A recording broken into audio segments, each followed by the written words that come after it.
और मुझे आसपास मेरे अलावा कोई दिख भी नहीं रहा था। कुछ देर वहाँ खड़े रहने के बाद मुझे अंदाज़ा हो गया कि शायद आखिरी बस भी निकल चुकी है। तभी अपनी दाईं ओर पर मुझे एक आदमी दिखा। अंधेरा ज़्यादा होने के कारण उसका चेहरा तो ठीक से नहीं दिख रहा था, पर उसे देखकर ऐसा ही लगा कि वो इसी बस स्टॉप की तरफ आने वाला है। मैंने इस बार अपनी गर्दन बाईं तरफ मोड़ी, पर पूरी सड़क सुनसान थी। मैंने दोबारा उस आदमी की तरफ देखा, पर वहाँ पर अब कोई भी नहीं था।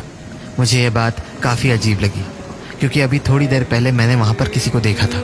मैं इस बात को समझने की कोशिश कर ही रहा था कि मुझे उस तरफ से एक कैब आती हुई दिखी, तो मैंने कैब को रोकने के लिए इशारा किया, पर वो कैब मुझसे आगे निकल गई।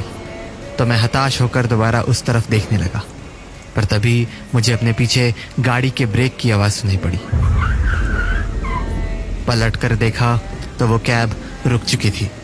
मुझे लगा चलो अच्छा है, कुछ तो मिला। मैंने एक बार फिर पीछे की ओर देखा कि कहीं वो आदमी वहीं तो नहीं है जो मुझे कुछ देर पहले दिखा था, पर वहाँ कोई नहीं था। तो मैं कैब में जाकर बैठ गया और ड्राइवर को अपना एड्रेस बता दिया। SBI कॉलोनी भैया। कैब चल दी। गाड़ी थोड़ी ही दूर आगे बढ़ी थी कि मैंने ड्राइवर को पूछा, अरे भैया ये आते हुए कोई आदमी दिखा था क्या? उसने मेरी बात का कोई जवाब नहीं दिया। तो मैंने दोबारा पूछा, भैया नहीं देखा। अच्छा, अजीब है। कुछ देर पहले मैंने किसी को देखा तो था, पता नहीं कहाँ गायब हो गया। वो ड्राइवर कुछ देर गाड़ी चलाता रहा और फिर बोला, आज अमावस की रात है। हाँ क्या मतलब? अमावस की रात को अक्सर ऐसे भटकते हुए साए दिख जाते हैं। हाँ ये क्या बातें कर रहे हो? ये बकवास की चीजें मैं नहीं मानता हूँ, ठीक है? उल्टे पुल्टे लॉजिक्स मत दो मुझे। कहते हैं ऐसे साए हर अमावस की रात को अपना शिकार ढूंढते हैं। हेलो, क्यों बता रहे हो मुझे ये सब? कहना नहीं जानना है मुझे कुछ। और अगर किसी इंसान की नजर इन सायों पर पड़ जाती है, यार स्टॉप इट, समझ नहीं आ रहा है क्या तुम्हें? तो उसकी मौत तय हो जाती है। अरे तुम पागल वागल हो क्या? गाड़ी रोको यार, मुझे नहीं जाना है कहीं। जैसे आज तुम्हारी मौत तय है। व्हाट नॉनसेंस, तुम्हारा दिमाग फिर गया है क्या? लिसन, गाड़ी रोको, मुझे नहीं जाना है कहीं भी। Just stop the cab. पर मेरी बातों का मानो उस पर कोई असर ही नहीं हुआ। उसने गाड़ी नहीं रोकी। तो मैंने उससे दोबारा कहा, मेरी बात समझ नहीं आ रही है क्या? गाड़ी रोको चुपचाप। अपनी बाईं तरफ देखो, सब समझ आ जाएगा। अरे व्हाट बाईं ओर? क्या है बाईं ओर? सड़क पर देखो। उसके बोलने पर जब मैंने अपनी गर्दन सड़क की ओर मोड़ी तो मुझे वहाँ एक आदमी खड़ा दिखा। कपड़ों से वो भी कोई कैब ड्राइवर ही लग रहा था, और अंधेरे के कारण उसका चेहरा ठीक से दिख भी नहीं रहा था। मुझे समझ नहीं आया कि आखिर ड्राइवर ने मुझे बाईं ओर देखने को क्यों बोला।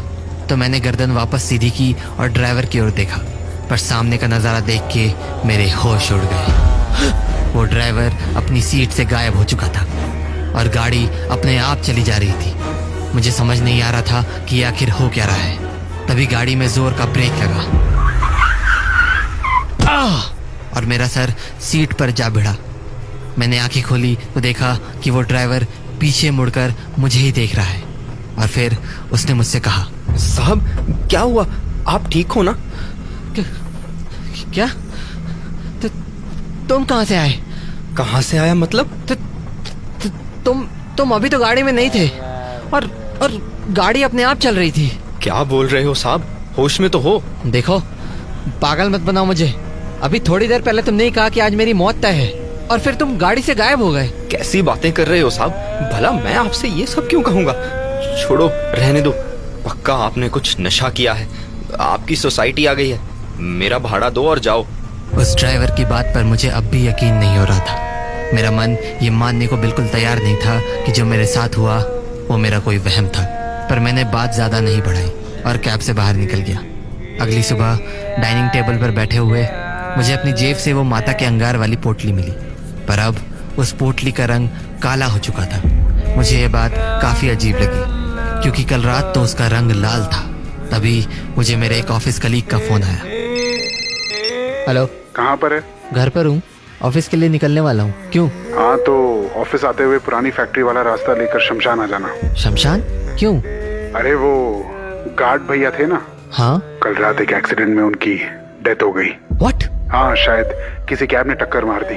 एनीवे तू जल्दी से आ जा। अपने कलीग की बात सुनकर मेरे होश उड़ गए। मुझे विश्वास नहीं हो रहा था कि ऐसा कैसे हो सकता है।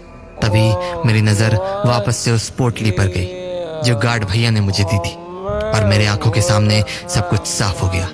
मैं समझ गया कि अगर उस रात मेरे पास वो पोटली नहीं होती तो आज मैं जिंदा नहीं होता।